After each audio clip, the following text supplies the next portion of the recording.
il en faut peu pour être heureux, vraiment très peu pour être heureux. Il est venu nous donner des conseils pour être heureux. C'est notre invité du jour, Anthony Cavana. Bonjour, Je suis bienvenue. heureux. Je suis bien. Heureux comme happy. Heureux. Oh, mon Dieu, elle a glissé subtilement le titre du spectacle dans cette phrase. Quelle femme. Exactement. En tournée dans tout le pays. Alors, c'est quoi le premier truc, Anthony Cavana? Dites-nous tout que vous faites pour être heureux le matin. C'est quoi? Pour être heureux le matin, très bonne question. Je me réveille et quand je suis entre les bras de Morphée et le réveil, je donne un cap à mon cerveau.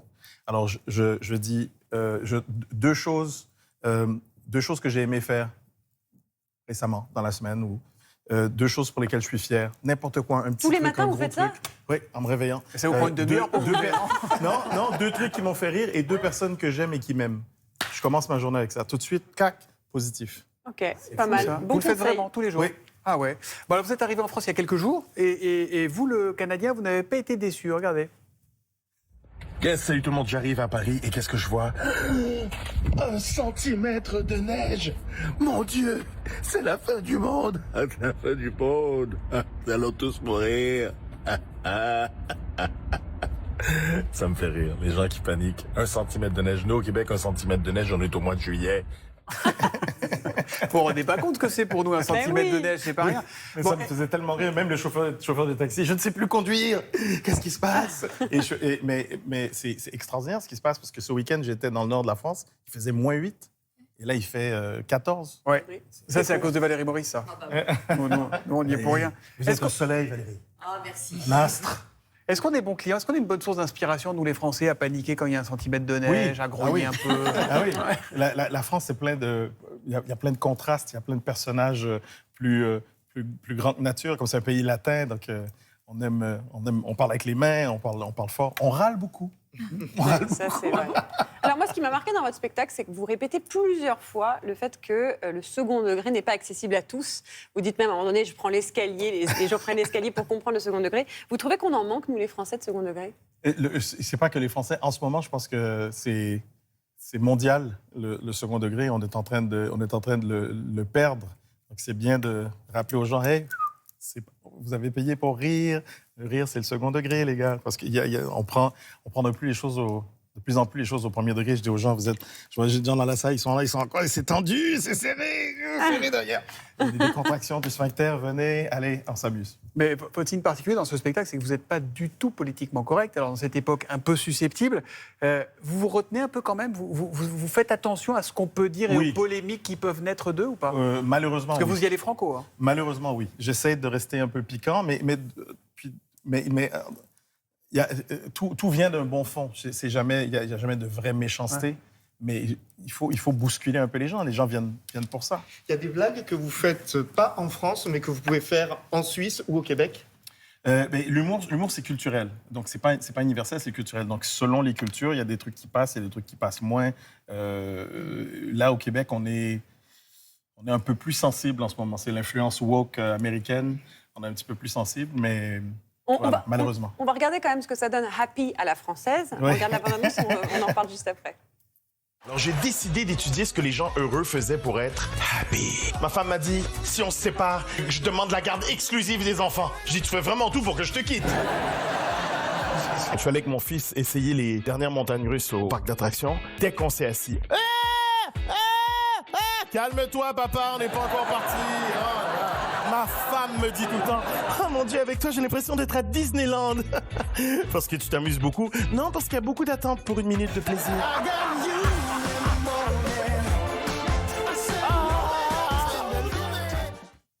Anthony Cavana, vous avez... J'ai pas Frédéric qui fait le doublage. À la langue des signes. Frédéric Ah, non, Chevalier. il est reparti. Je regardais dans- Viens, Frédéric, viens. Je le regardais dans... Non, je regarde... Ah non, ça me saoule.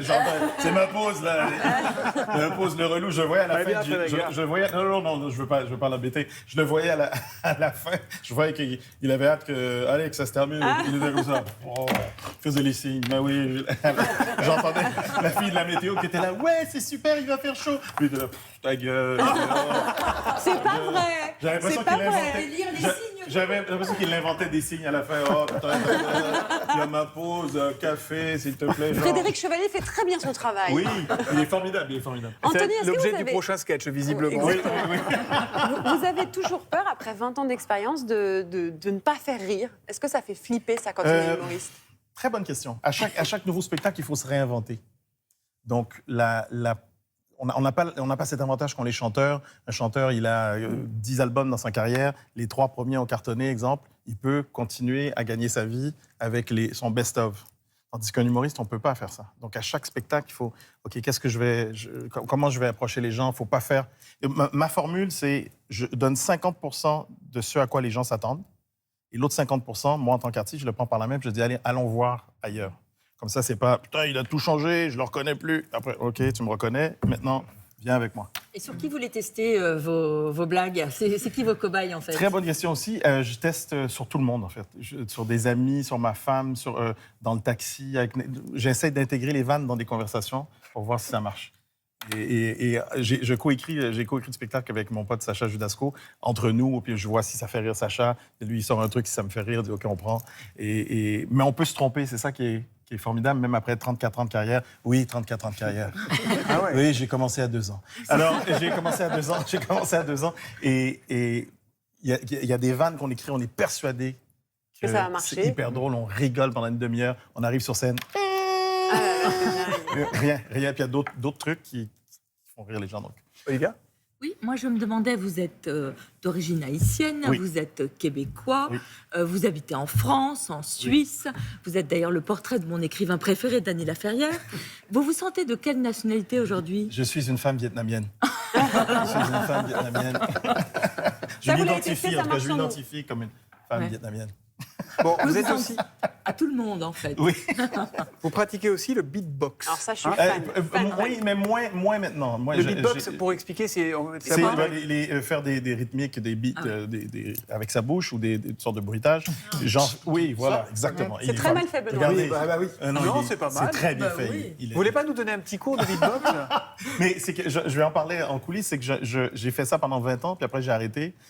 Parce que j'ai fait ça pendant 20 ans, puis je dis, j'en fais un tout petit peu, mais pas à peine dans le spectacle. Là, la nouvelle génération, les jeunes sont extraordinaires, ils sont allés beaucoup plus loin que moi maintenant. Je les Mais regarde moi, avec alors, admiration. Moi, je suis complètement fan du beatbox. C'est vrai? Non, mais je suis fan aussi d'Anthony Cavana, évidemment. Oui. Mais j'adore ça. Vous voulez pas nous faire un petit truc vite fait? Fais-moi un petit bruitage, Anthony, s'il te plaît. Allez! Je devais avoir quoi? J'avais quel âge? Quand j'ai commencé à faire ça, je devais avoir... Je crois qu'il veut pas, hein, pour le Oui, coup. oui, je qu'il devais veut avoir, pas. je devais avoir je sais pas moi, 12 ans quand je regardais les rappeurs et tout ça aux États-Unis faire ça. Et puis, j'ai découvert que je savais faire des C'est dingue. des trucs incroyables avec ma bouche. Ouais. Calmez-vous, les filles, je parle de bruitage. Et première fois qu'une femme m'a dit, Anthony, fais-moi des trucs incroyables avec ta bouche. Elle s'est déshabillée, je lui ai fait...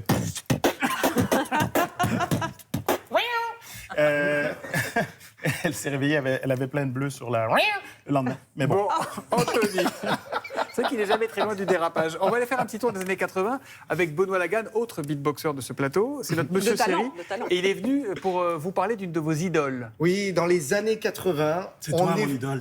Non, Anthony, on est fans tous les deux Oui. d'un flic et avec cette musique, on l'écoute. Ah, bah Vous voilà, pouvez ouais, beatboxer non. là-dessus. Non, je peux faire... Je fais C'est son rire, Eddie Murphy. Eddie Murphy, son rire en anglais. En français, c'est...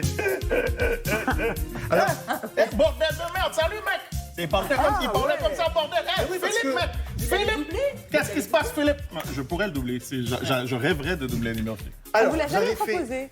Pardon, Benoît. Non. Oui, non, mais parce que vous l'avez imité Oui. très jeune. Très À jeune. l'école, vous imitiez Michael Jackson et Eddie Murphy. Eddie Murphy, Michael exactement. Jackson? Ah oui, quand j'étais gamin, Michael Comment on Jackson. imite La Michael première fois que je monte... Come on! Ouh!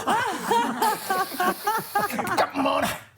Alors, Si je vous parle d'Eddie Murphy, c'est que Netflix va relancer le flic de Beverly Hills courant 2024 avec le flic de Beverly Hills 4. On va retrouver donc Eddie Murphy dans ce film-là. Mais vous, donc il y a 40 ans, en 84, quand vous découvrez Eddie Murphy, j'avais 1 an. il représentait quoi? Parce que vous le connaissez non seulement du cinéma, mais aussi de la télévision, puisqu'il a démarré dans une émission d'humour à la Exactement, qui télévision s'appelait américaine. Saturday Night Live. Je me réveillais, c'était une 3e partie de soirée, donc j'avais 12-13 ans. En cachette, j'allais regarder cette émission et puis je voyais ce mec qui est arrivé et qui a révolutionné qui a révolutionné le stand-up. C'est le premier stand-up qui est arrivé avec une aura de rockstar. Oui. Il s'habillait comme une rockstar, en cuir. Et c'est le premier stand-up qui est devenu une superstar du cinéma mondial. Donc, c'était fabuleux. Il mélangeait un peu tout. Donc, mon rêve, c'était de devenir un mélange de Robin Williams et d'Eddie Murphy. C'est à peu près ça. Non. Olivia Réussi. Je peux vous titiller? Vous parlez Titillez-moi. très bien le français, comme tous les Québécois. Pourquoi vous l'avez appelé Happy et pas Heureux, votre J'ai spectacle? l'impression que je suis au Québec. Ça, c'est un journaliste québécois. Pourquoi vous l'avez appelé vietnamienne, moi, je suis Happy? québécoise. Parce Oui. que, très bonne question. Quand on a dit, je vais parler du bonheur. Je vais parler du bonheur, mais je ne vais pas appeler ça bonheur. Tout le monde dira, vas-y, regarde, il va pas aller voir sa merde. Demande à Frédéric de faire des signes. Arrêtez avec ce pauvre Frédéric. Il va dire, Faut qu'il vienne nous rejoindre, Frédéric, quand même. Allez. il va dire, Au moins qu'on le voit, mettons un petit coup de caméra il va sur dire, Frédéric. c'est nul, son truc, est nul. Donc, on cherchait, on va appeler ça joyeux, bonheur, machin. Happy, ça passe tout de suite. Il y a eu le tube Happy. Donc voilà, c'est pour ça que je sais que c'est en anglais, mais en France, ça passe. Au Canada, ça passe moins. Là, ma prod québécoise dit, ben là, il faut trouver un autre nom. Donc, c'est vrai. on ne sait pas encore comment on va l'appeler. Benoît, vous avez retrouvé pour Anthony une archive d'une des premières interviews d'Eddie Murphy en Oui. France. C'était en 1984. Oui, c'est qu'en 84, Eddie Murphy est déjà connu pour 2 films. Il arrive, et vous disiez, comme une rockstar. Du coup, l'émission de cinéma d'Antenne 2 à l'époque, le film comme une rockstar. Alors, il arrive à New York avec ses managers. Et ce que filme cette émission, c'est la conférence de presse, enfin les interviews qu'il donne. Et vous allez voir, il parle de son succès face à la caméra et déjà face aux caméras de télé. Regardez. A comedic sex appeal. Hôtel Crillon, mardi matin. Début des interviews en présence de ses 2 managers. Yeah. I love being an actor. So the transformation, I'd done television. Yeah, sure. For 2 years prior to doing 48 Hours. And with me, I guess, a camera is a camera. So I didn't get freaked out by a movie. I wasn't on the set going, wow, this is a movie camera. As opposed to, wow, this is a television camera. I'm very comfortable in front of the camera. I could go to sleep with those guys looking at me. Et son fameux rire qui refusait de rire. Oui, mais là, parce que tout le monde se moquait de son rire. Et puis, depuis une vingtaine d'années, en interview, on l'entend plus jamais rire. Il joue, Le pauvre. C'est comme vous avec Frédéric Chevalier. Ouais. Il n'ose plus parler. Comment on fait du Frédéric, beatbox je en te langue des kiffe, signes? Frédéric, tu es beau. On peut pas. Hein. On peut pas. Bon, eh ben merci beaucoup. Il nous reste à vous remercier. Ah ben c'est moi qui vous remercie, j'ai passé un bon moment, c'est trop court. Vous Vous serez avez en un tournée. magnifique studio, Ben, j'adore. merci Ouais. beaucoup, Revenez vous êtes quand les vous voulez, bienvenus, voilà, exactement. Arrêtez, vous Vous dites serez ça en à tous les tournée dans toute invités. la France. Eh ben non, mais ils reviennent les invités, vous savez, monsieur. Je vais revenir avec grand plaisir. Vous faites le moonwalk aussi ou pas? Non, vous faites la Je faisais le... Oh. Je fais exprès. La Le prochaine. Regarde, il spectacle en fait. Happy, je donne quelques dates quand même. Montpellier le 17 mars, Bordeaux le 27 avril, Toulouse le 30 avril, Lyon le 30 novembre et au Dôme de Paris, ce sera le 12 octobre. Voilà. Et oui, cette date vient de sortir aujourd'hui, 12 octobre, ben au voilà. Dôme de Paris.